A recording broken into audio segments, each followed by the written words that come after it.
Andrei Chikatilo was born in 1936 in Yablokn, Ukraine, then part of the Soviet Union. He grew up during a time of extreme poverty and violence, marked by the famine of the 1930s and stories of cannibalism in his region. His childhood was filled with trauma, including allegations that his older brother was kidnapped and eaten by starving neighbors. These dark events were just a prelude to the horrors he would commit decades later. Between 1978 and 1990, Andrei Chikatilo terrorized the Soviet Union, brutally murdering at least 52 people. His victims were mostly young women and children, lured with promises of food, work, or money. He used his ordinary appearance to appear harmless, but behind this facade was a real killer. The murders were marked by extreme violence. Chikatilo repeatedly stabbed his victims, mutilated their bodies, and in some cases engaged in cannibalism. His motivation was utterly disturbing. He claimed that only through torture and death could he achieve emotional and sexual satisfaction. For years, Soviet police hunted the butcher of Rostov, but he managed to evade capture repeatedly. The lack of advanced technology and the restrictive Soviet regime made investigations difficult. Finally, in 1990, a combination of emerging forensic technology and dedicated police work led to Chikatilo's arrest.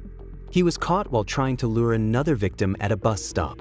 During questioning, he confessed chilling details about his crimes, shocking even the most experienced investigators.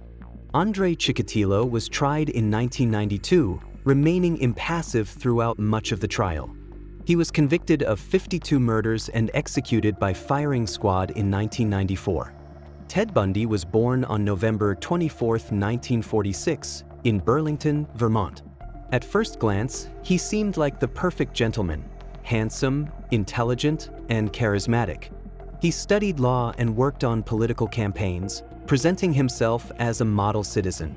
But beneath that polished exterior was a true monster. Between 1974 and 1978, Bundy carried out a reign of terror across several U.S. states, becoming one of the most prolific serial killers in American history. Bundy's method was as manipulative as it was deadly. He often pretended to be injured, wearing casts or using crutches to gain sympathy and lure women to help him. When they were close enough, he would kidnap them and subject them to brutal violence. His victims were mostly young women, many of whom were college students. Bundy confessed to killing 30 women, but experts believe the real number may be much higher. He strangled or beat his victims and often returned to their bodies to perform disturbing acts. Despite his horrific crimes, Bundy maintained a facade of innocence. During his trial, his charm and wit captivated the media and even some members of the public, creating a bizarre cult-like fascination around him. Ted Bundy's charm couldn't keep him free forever. In 1978, he was finally captured after escaping from police custody twice. During his trial, he acted as his own lawyer, delivering convincing yet chilling performances in court. In 1989, Bundy was executed in the electric chair in Florida. His last words? A bizarre apology, expressing love for his family. Pedro Alonso López was born in 1948 in Tolima, Colombia, into a life of poverty and hardship. His childhood was marked by severe abuse and neglect, shaping the twisted individual he would grow up to become. In the 1970s, López began his reign of terror, preying on young girls in Colombia, Ecuador, and Peru. López is believed to have murdered more than 300 young girls, earning him a place among the most prolific serial killers in history. Pedro López targeted vulnerable girls, often from poor or rural communities. Using his charm and promises of food or work, he would lure his victims to remote areas where he would commit his horrific crimes. What made López even more frightening was his calculated approach. He chose locations near large markets or cities, knowing that these areas provided a steady stream of potential victims. In 1980, López was arrested in Ecuador when police discovered the bodies of 4 young girls near a river. During questioning, he confessed to killing more than 300 victims. He even took authorities to the graves of many of his victims, providing chilling evidence of his monstrous acts. Despite his gruesome confessions, López's story takes an even more horrifying turn.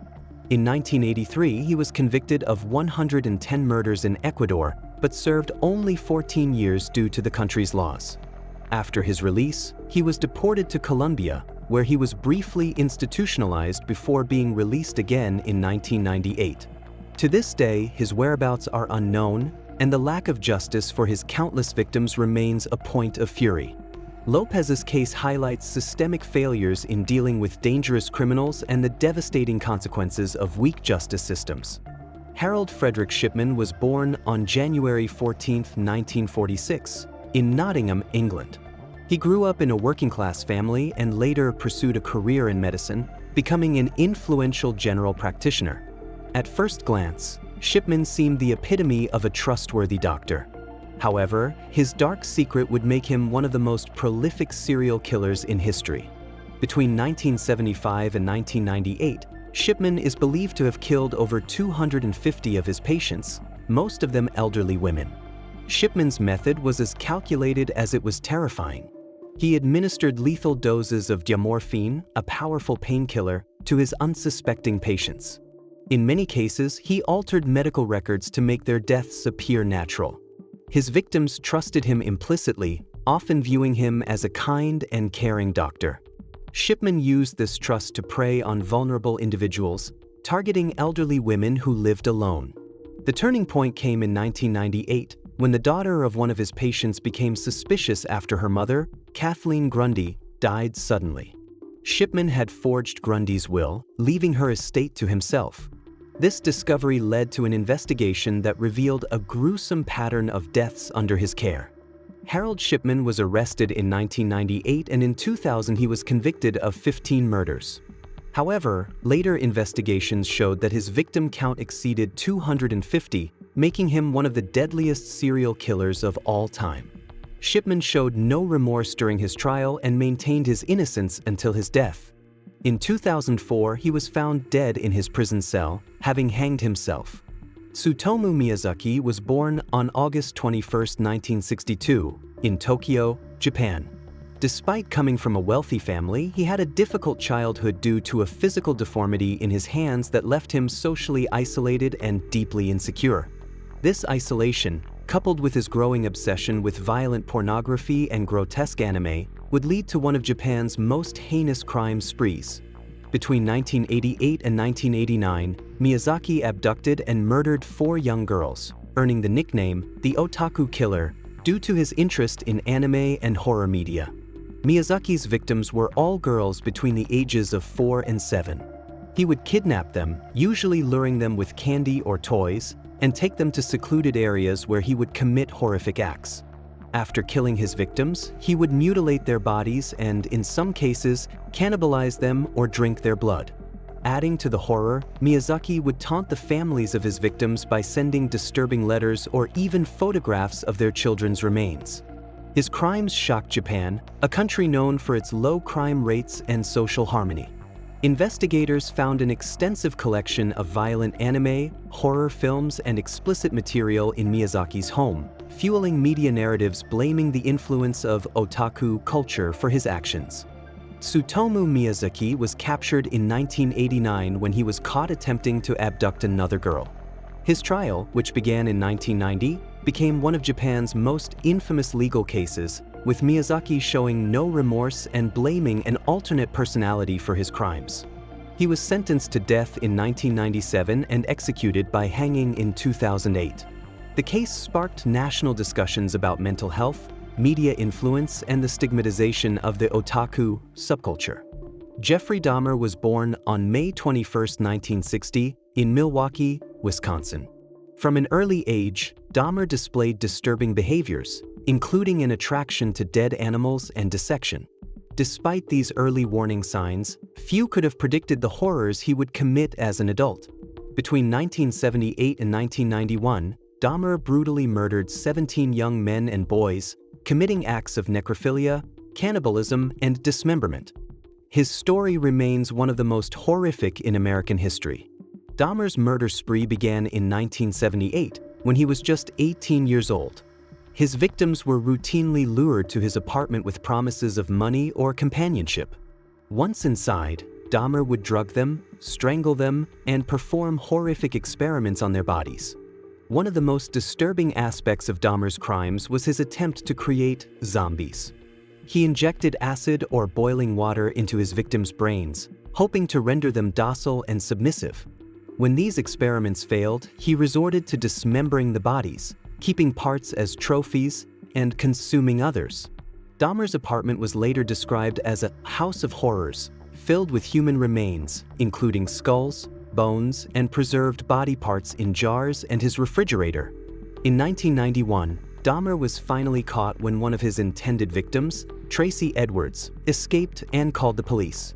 Upon entering Dahmer's apartment, officers discovered irrefutable evidence of his heinous crimes. During his trial, Dahmer pleaded guilty but claimed insanity. He was sentenced to 16 life terms in prison, amounting to 941 years. However, in 1994, he was beaten to death by a fellow inmate while serving his sentence. Elizabeth Báthory was born on August 7, 1560, in Nyírbátor, Hungary, into one of the most powerful noble families in the region. Her family's influence included warriors, aristocrats, and even royalty, but they were also rumored to have a history of hostility and mental instability.